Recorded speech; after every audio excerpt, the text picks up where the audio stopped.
ഞാൻ ഒറ്റയ്ക്ക് വന്നടാ. എവിടെ നിന്റെ കാര്യം? വെറും രവി അല്ലടാ, കലിപ്പ് രവി. ഇതാ കാണ്.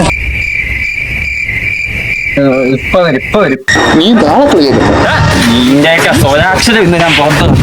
എടാ, ഈ അപ്പി കേസൊക്കെ നിനക്ക് ഡീൽ ചെയ്തൂടെ? ഇതിനൊക്കെ എന്നെ എന്തിനു വിളിക്കുന്ന? എടാ ഇതൊക്കെ വീട്ടിൽ പറഞ്ഞാൽ സീനാവൂടാ. നീ ഇപ്പോഴും വീട്ടുകാരെ പേടിക്കോ? അച്ഛനമ്മയൊക്കെ ആരാടാ പേടിക്കുന്നത്? അല്ലേലും ആണുങ്ങളായ ചെറിയ തല്ലി കേസൊക്കെ ഉണ്ടാവുന്ന നല്ലതാണ്.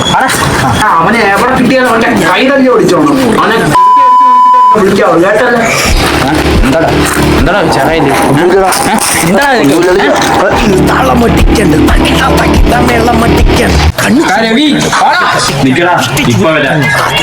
അത് വെച്ചാ ഞാൻ അവന്റെ കൂടെ സാറ്റ് മുട്ടം കളിക്കാൻ ഗ്രൗണ്ടിൽ പോട്ടാ. അയ്യോ വേണ്ട, ഇവിടെ പിള്ളാരപ്പെടുത്തക്കാരുണ്ട്. അവിടെ എന്നെ പിള്ളേരപ്പെടുത്തക്കാരൊന്നും വരില്ല. ഞാൻ ആ മണിക്ക് തിരിച്ചു വന്നാ പോലെ. ഇവിടത്തെ ഗ്രൗണ്ടിൽ കളി മോനെ, അവിടെ ഒന്നും പോണ്ട. ഇവിടത്തെ ഗ്രൗണ്ട് കൊള്ളത്തില്ല. ഇവിടെ കൊള്ളത്തില്ല. എന്താടാ നിനക്ക് പ്രശ്നമല്ലോ? ഒന്നുമില്ല അച്ഛാ, നമ്മള് പിന്നെ ഇവിടെ കളിച്ചോളാം. ഞാനാ ആദ്യം സാറ്റ് അടിച്ച. ഓടാ, ഞാനാണ് ആദ്യം സാറ്റ് അടിച്ച. പിന്നെ അവനോട് ചോദിച്ചു നോക്കുകയാണ്. ഓക്കേടാ, അവനോട് തന്നെ ചോദിക്കാം. എടാ ആരും ആദ്യം സാറ്റ് അടിച്ച? എടാ അവനാളാ അടിച്ച ആദ്യം. നീയൊക്കെ കള്ളക്കളിയാണ്. ഞാൻ അമ്മയോട് പോയി പറഞ്ഞു. കൊച്ചി ടി വി എടുക്കാ.